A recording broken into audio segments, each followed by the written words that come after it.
शेतकऱ्याच्या शेतीतील 250 भारे पेटवले. शेरे गावातील घटना. शहापूर तालुक्यातील शेरे गावातील शेतकरी राजाराम गुरुनाथ तारमळे यांच्या शेतातील भात पिकाचे 250 भारे अज्ञात इसमाने आज शनिवारी दुपारच्या सुमारास पेटून दिले. त्यामुळे शेतकऱ्याच्या भाताचे पूर्णपणे नुकसान झाले असून सदर शेतकरी हवालदिल झाला आहे.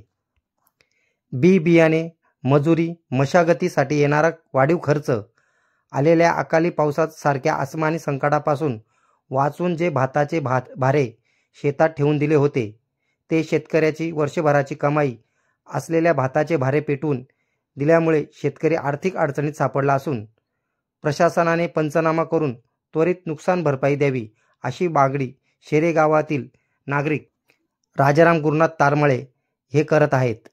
न्यूज रिपोर्टर दीपक चंदे, मशाल न्यूज नेटवर्क.